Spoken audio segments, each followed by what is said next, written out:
We begin Upsouth this Tuesday evening with a shocker of a story from the Yadgir district of Karnataka, where the police force decided to give the treatment to a person who they suspected to be a mobile phone thief. They beat him mercilessly without actually probing the case or even registering a case in the first instance. They decided to behave in this manner, and there you can see those shots on your screen, even as the public and in fact other officers watch there in Yadgir in Karnataka.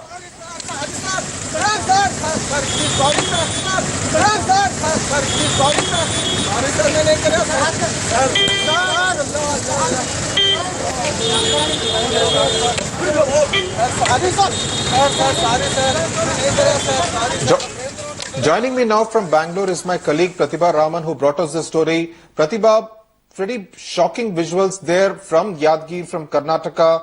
What is shocking is that even as this policeman is beating this person, there are other officers who are actually looking on, someone who looks like a senior, actually without a care in the world for what his junior is doing. Has there been any reaction from the top brass of the Karnataka police to this very inhuman act by this policeman in Yadgir?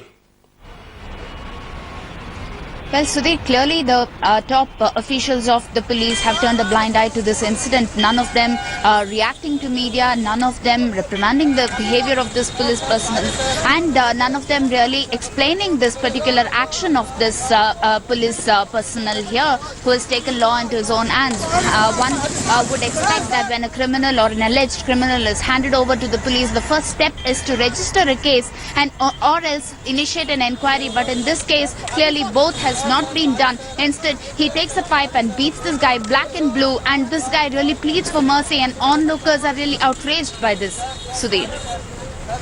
Right, Pratibha, this kind of a kangaroo court justice being meted out there in Yadgir in Karnataka, about 450 kilometers from Bangalore. Thanks a lot, Pratibha, for joining us there from Bangalore. Now, staying with news from Karnataka, Bengaluru may be Bangalore's new name from the 1st of November, but the tag of being unsafe Bengaluru still stays. That I'm referring to the number of rape cases that are now being reported. The latest one, in fact, 2 rape cases being reported from the capital city of Karnataka. A lady was gang raped by a group of imposters in front of her husband and mother-in-law in HSR layout in the city. In another case, a 10-year-old girl was sexually violated by her relative who worked as a techie in a mid-level IT company. Joining me now from Bangalore is my colleague Rohini Swami. Rohini, tomorrow the BJP women are going to be protesting outside the CM's residence, basically to talk about unsafe Bengaluru. While this, of course, is also a political protest, but does the Karnataka government and the Bangalore administration have a plan in place to ensure that these kind of rape cases do not continue in the capital city, which are obviously hurting brand Bengaluru? Well, there are 2 things that are happening in parallel. One is the state government. They have decided to set up a panel which includes educationists, that also includes social workers, IPS officers, IAS officers, who will draw out a plan as to how they can make Bangalore safe. Now, this has to be put in place, a blueprint has to be brought out, and in parallel there is the Bangalore police also has put up a set of guidelines. Now, these guidelines have been submitted to the Karnataka High Court. The High Court is hearing the case. The case is the next hearing is on the 7th. Now, most importantly, it's just not just the government, the state government, the policing that needs to be there, but also social awareness, because a lot of social activists are saying that they themselves are putting together various programs in their own community so they can get people to be aware and see to that if such cases happen, they get reported immediately, and in case they even see some kind of deviant behavior, that also could be brought to the notice. Right, Rohini. One only hopes that the task force which has been set up does not become yet another Sarkari body. Rohini, stay on with us, because in what could be an embarrassment for the Karnataka Chief Minister, a close aide of the Chief Minister, H. Ramaswamy, has also been accused of rape. In fact, he was a Gram Panchayat member in Mysore in Karnataka. The victim, who Ramaswamy had reportedly known for many years, accused him of seeking sexual favors for the monetary help that Ramaswamy gave her. In fact, Ramaswamy is absconding for the last 48 hours since the FIR has been filed. As soon as the FIR was filed, Ramaswamy was also suspended from the Congress party, and Siddaramaiah has now instructed the Karnataka police to arrest the accused. Law and order in Karnataka is very good. The BJP people are creating confusion in the minds of the people.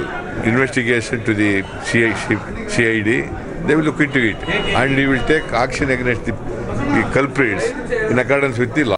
Rohini, we just spoke about the number of rape cases that are being reported from the capital city of Karnataka. Now, here is a case of a close aide of the Chief Minister himself who is an accused. While it's commendable that Siddaramaiah has said that the police should arrest the accused as soon as possible, it obviously hurts the image of the Chief Minister and the Congress party by extension.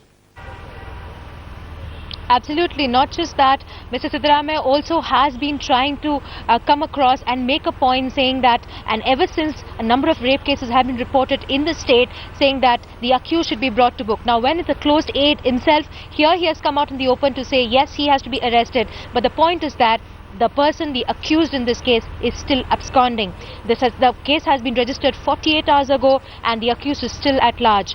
A person who's a Gram Panchayat member, the Mysore police say, are trying to track him down. If the Chief Minister says that he has to be brought to book, well then, in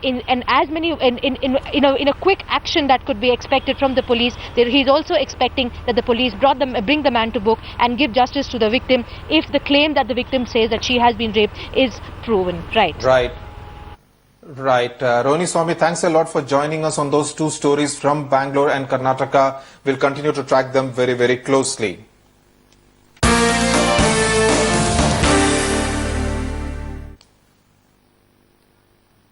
Meanwhile, Tamil Nadu continues to be agitated over the death sentence that has been awarded to 5 Tamil fishermen by a Sri Lankan court over allegedly possessing narcotics. Several Tamil groups, in fact, protested outside the Sri Lankan Deputy High Commission in Chennai today.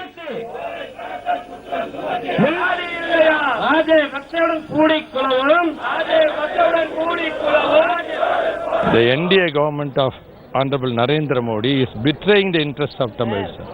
Even after this, the whole Tamil Nadu is burning in the hearts and minds. Then why should they send this Indian military personnel for training 2 days back? So we should not be taken for granted. This attitude has emboldened Rajapaksa to see the court gives death penalty. We are not at all happy in the manner in which Mr. Narendra Modi's government, the Indian government, is handling the situation. These 5 fishermen who belong to my constituency from Tangachimadam are totally innocent. Even when the trial was going in the court, the GPRS signal doesn't have any indication that these boats in which the Tangachimadam fishermen were fishing were used for drug peddling. We can now go across to my colleague Shisha Reddy, who joins me from near the protest venue in Chennai. Shisha, even as these protests are taking place in Chennai, the government of India is also moving both legally as well as diplomatically. The Indian ambassador to Sri Lanka, I believe, met the fishermen in prison. What are the details that you have? Well, exactly, Sudhir. The Indian High Commissioner to Sri Lanka, Yash Sinha, met these 5 Indian fishermen in the Velikara prison where they have been lodged today.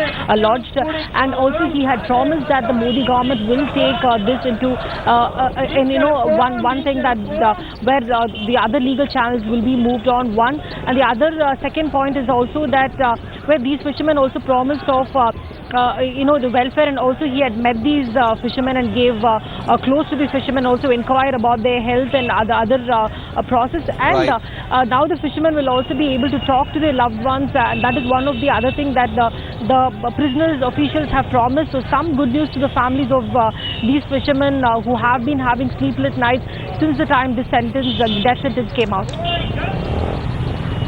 Right, Shisha Reddy, thanks a lot for joining us there from Chennai. Now, news from Telangana: 350 farmer suicides in the last 5 months ever since Telangana became a state shocked you. Now there is more. In fact, 375 farmers are quitting agriculture as a profession every day in Telangana state.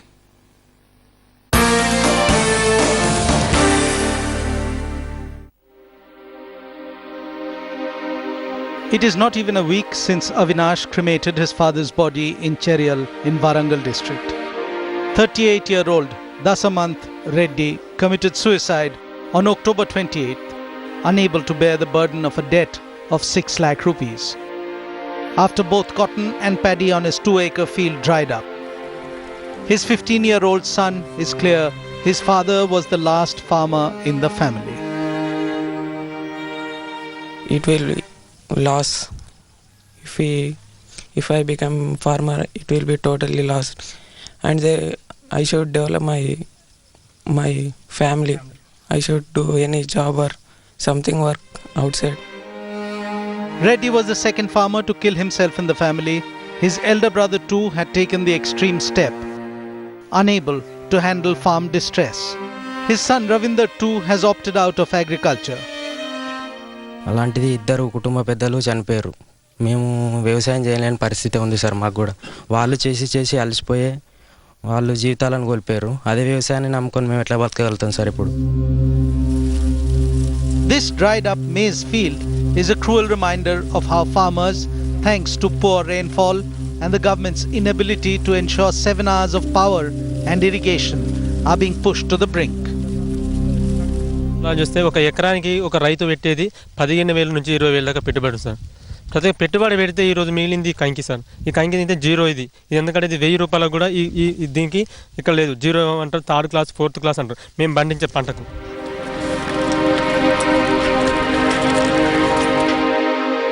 Census data tells us that over 13 lakh farmers quit agriculture in Telangana in the first decade of the 21st century. Safely assuming that the same trend continues, that translates to 375 fewer farmers in India's youngest state every day. Along with the number of suicides that is on the increase, this number should worry anyone who dreams of a golden Telangana. T.S. Sudhir for Headlines Today. Now this is a story that would please Prime Minister Narendra Modi. V. Kalyanam, the 93-year-old former personal secretary to Mahatma Gandhi, is perhaps Clean India campaign's best ambassador. We leave you with this wonderful story.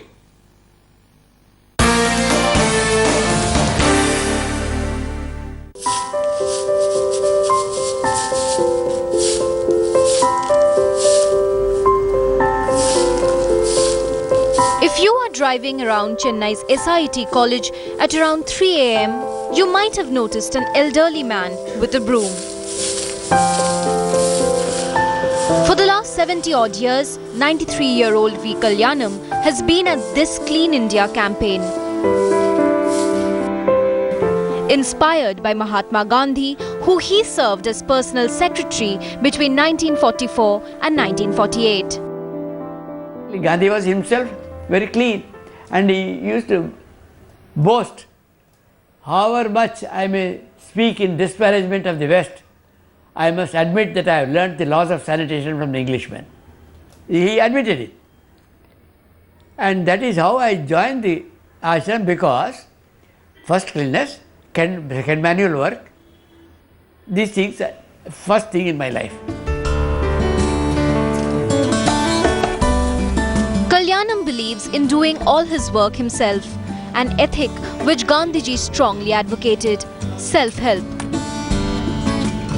There are no sweepers or gardeners at Kalyanam's home. I am a sweeper par excellence. Nobody can beat me. If they want to learn anything, come in. I will do it, you follow me, that's all. I can't tell you do this, do that. I will have to tell you how to tie up a broomstick. They do not know even how to tie up the bear. Kalyanam feels Prime Minister Narendra Modi's Clean India campaign is a step in the right direction, but points out that all his letters to the Chennai Municipal Corporation to keep the city clean have perhaps been thrown into the bin.